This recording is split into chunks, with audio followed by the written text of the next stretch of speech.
I was last here about a year and a half ago. It's good to be back with you. As I said, Father Albert is on a brief visit, family-related, in Edinburgh, Scotland, and Durham, England, two wonderful cities. Well, today, in some of our readings, we're being drawn to the last days, the end time.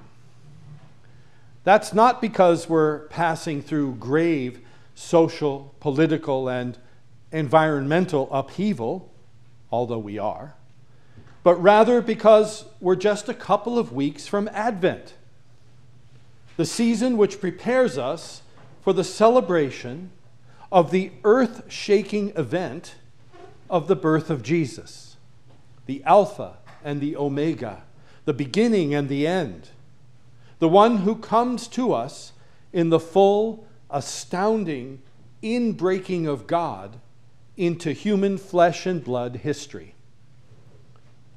Now, with that in mind, let's look at this gospel text, which is a bit of a doozy.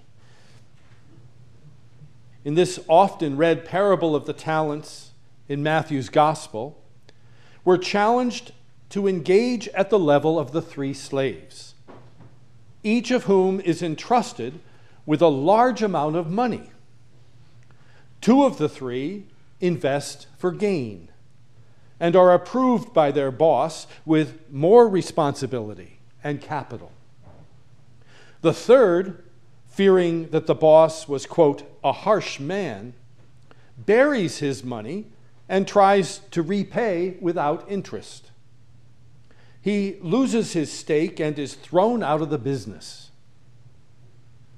Now, money is imbued with a lot of meaning, psychically and spiritually, as well as economically. As one observer writes that money is currency, from the Latin currere, meaning to run or to flow, evoking liquid assets, circulation, and commerce, from the simplest acts of bartering to the most sophisticated versions of buying and selling, lending and borrowing, profit and loss. Money evokes the psyche's currency, telling us where our energy is invested, accumulating, or frozen, and where there is wealth or impoverishment, depression or inflation, hoarding or bankruptcy. But whether or not we're able to avail ourselves of such treasure depends in part on the ways desire and fear direct our tendencies to save and invest, spend or squander. Although the word talent in this parable refers literally to a certain weight of precious metals worth about 5 years' wages, we are not being summoned here to engage in highly leveraged borrowing and investing, nor are we being called to maximize profits at all costs. The real point is that Jesus is putting one urgent question before his listeners. Just what kind of God do you believe in? This is a crucial question for us, too. Just what kind of God do we believe in? If we believe in a God who wants to work with us, a God who trusts us, who can both challenge us to risk and forgive us when we fall short, then we will live in one way. But if we believe that God is harsh and expects only obedience, and thus expects us to curb our curiosity, creativity, and to not risk anything, then we'll live in a very different way. This parable makes me nervous, though not so much for its reference to the final divine auditing of humanity, or the casting out of the cautious slave. No. What makes me nervous is that I was raised to think that a prudent and safe investment brings a person closer to God than even cleanliness does. An investment riskier than a passbook savings account was viewed with suspicion in my family. Making money through any method other than sweat and thrift was reckless wheeling and dealing. Now, by those standards, the servant who buried the one talent was wisely cautious, prudent, doing his job and doing it well, certainly not deserving of being cast into, quote, outer darkness. But like most of Jesus' parables, this one defies human logic, or at least the simple kind I was raised with. Jesus clearly favors those who risk what they have or what they're entrusted with in hopes of making something more of it. He likes risk takers who are willing to lose in order to win. In this parable, Jesus tells us that there can be no faithful living that doesn't engage in some risk-taking, and that God cannot make much use of the shut mind or the complacent heart or the too cautious or fearful attitude. Christian commitment is not a part-time endeavor or a spectator sport, nor can it be exercised at a distance or by proxy.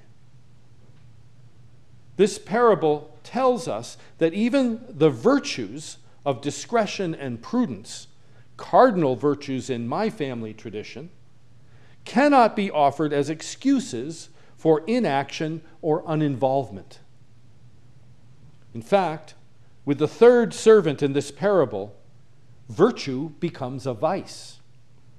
The one who is scolded and loses even what he buried is the one who will not risk or try. He doesn't lose the master's assets, of course, until they're taken away from him. He just simply does nothing with them. Sure, prudence is a cardinal virtue, something that was tragically absent in the high-stakes, overly leveraged milieu which led to our past decade's global economic crisis. On the other hand, when there is an overabundance of prudence, when prudence becomes paralysis, it becomes a deadening vice. You can die of prudence without ever having lived. Life is supposed to be lived, not just preserved or survived. Prudence and wariness can easily devolve into self-protectiveness and unnecessary restraint as we dig a hole rather than dare and do. Even if the one talent servant in this parable had adventured with it and lost it, it would have been better than to have done nothing with it at all. It's also a temptation for the one talent person to say, I have so small a talent and I can do so little with it. It isn't worthwhile even to try. Recalling the theme of reckoning that runs through our passages today, here the reckoning is for the individual or community of faith who, having even one talent, will not try to use it and will not even risk it with others for the common good.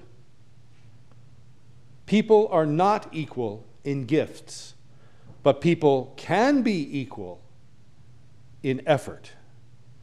And whatever talent we have, what we do with the gold in our heart or in our pocket, be it small or great, we must lay it at the service of God.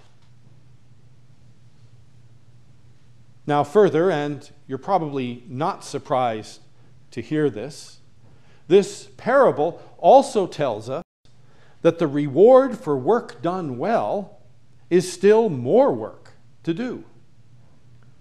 The two servants who had done well are not told to lean back and rest on their laurels. Instead, they are given greater tasks and greater responsibilities and entrusted with greater resources in the work of the master. Work they were empowered to do by virtue of putting their gifts to use earlier. The choice about all this is left up to us. We can live like we are ineffectual. And we can live like God is ineffectual too, or even non-existent, meaningless in our day. And we can live like God is rigid or wrathful, so that we bury our talents and don't dare risk making a mistake for fear of failing in the eyes of God or of others or of ourselves, depending from where that voice of perfectionism seems to be coming. Or we can live as though who we are and what we have comes from someone who loves us unceasingly. We can live recognizing each new day is a gift too, calling us out to take chances and plant seeds and see what grows. How is our world distressed and battered, even threatened with ending? Through the belief that God isn't there, or doesn't matter, or is so rigid a judge that we dare not risk who we are and what we have. What outer darkness do we create for ourselves and others out of our fear and the burying of our gifts and talents and treasures? These are some of the questions raised by this parable. At the end of time, we will all be justified before God, brought into right relationship.